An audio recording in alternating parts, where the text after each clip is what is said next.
This month, I'm focusing on all I ever wanted to be. And all I ever wanted to be was a mom. Not successful, not a professional, not a business person. Even the jobs I wanted to do as a child were things not in an office. And so I've been reflecting on why I keep recording all these videos, sitting neatly at my desk. So here I am in my garden, because this is my happy place with my view of the dam and my dogs around me, and just actually being authentically me for the first time in a long time. But what sparked this reimagining of myself, shall I say, was finding a photograph of me of around 8 years old, tucking my dolls in. And I have known since I was a very little child that the only thing I wanted to be when I grew up was mom. I loved babysitting my sister. She's 6 years younger than me. I was perfectly happy doing that. As soon as I was older, I was babysitting other people's kids. And then I was going to do a child psychology degree, but I decided to go and spend a year au pairing. And everyone was like, oh, if you go and au pair, that's going to get this sort of mom bug out of you. Because looking after other people's children is going to prove how little you want to be a mom. And all it did was cement it even more. I was so sure that I wanted to be a mom. But the travel bug had bitten, and I wanted to travel some more. So I went off to London and was traveling there. And then I found out I was pregnant. And what followed was one of the hardest decisions I'd ever had to make. The circumstances of that pregnancy in London were not conducive to me bringing a child into this world. I was living in a hostel. It wasn't the right place, the right time. Things just weren't quite right.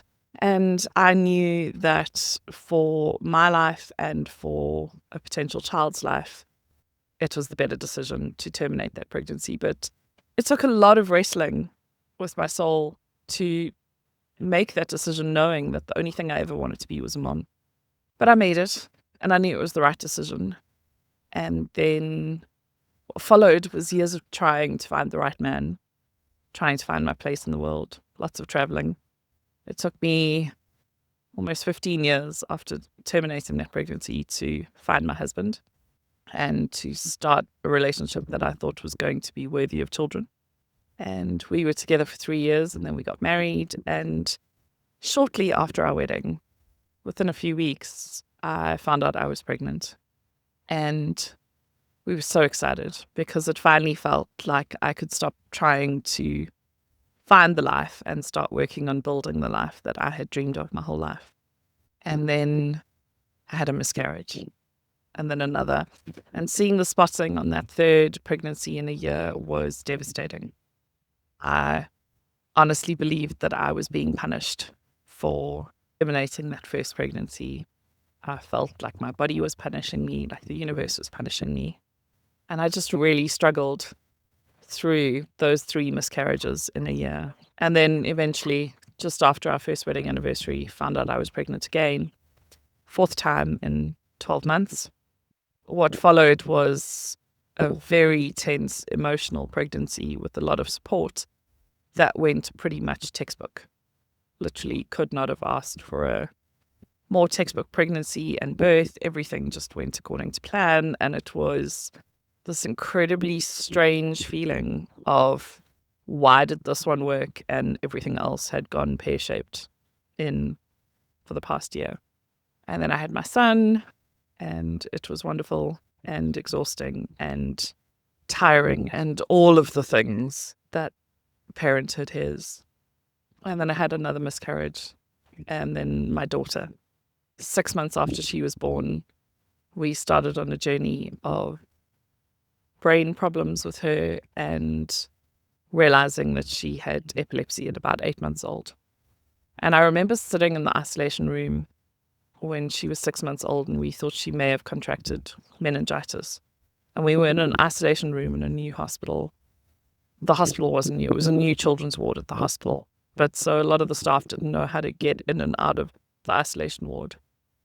But if you've ever been in an isolation ward in a children's hospital, it is a very quiet place, especially since my daughter wasn't on a lot of monitoring machines, so there wasn't a lot of beeping. It wasn't like the scary vibes that you get from movies or what I imagine ICU or NICU or PICU must be like. It was a very quiet room with no one around me and very few staff coming in or out. And because of the double doors, you can't hear any of the ward noise.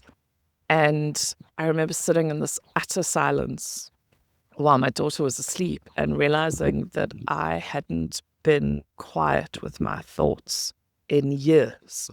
I hadn't had that silence with a toddler and a baby and miscarriages and all of these things happening. There was always something going on, and it was the first time that I had a sense of what feeling at peace could feel like. Obviously, I wasn't at peace because we were worried about what was happening with Ayla, but it was the first time having the sense of I've got the family that I was hoping for and we'll make things work. 18 months later, my last pregnancy ended in a termination too. So I started and ended my pregnancy story with the same impossible choice, made for completely different reasons, carrying completely different weight. For a long time, I thought the story was about what I lost.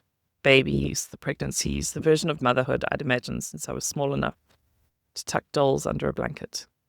Now I think it's also about what remained. That little girl is still there. She still loves deeply. She still nurtures. She still believes that people deserve to be seen and held and cared for. The dream changed. I changed. But the heart of who I am never really did. I wrote all of these lines because I needed the book to exist, and it didn't. It was hard to find honest accounts of what this sort of story actually looks like. The full version, the messy, non-linear, doesn't resolve neatly version.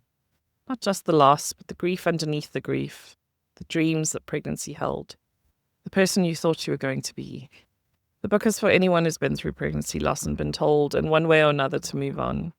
It's for the person carrying a grief that doesn't have a neat name. It's for the lost parent who is still, years later, trying to figure out who they are now. It's for the person who experienced a loss decades ago, who still thinks about those babies that they weren't allowed to name or talk about. If that's you or someone you love, the link to get your copy of the book is in the description below.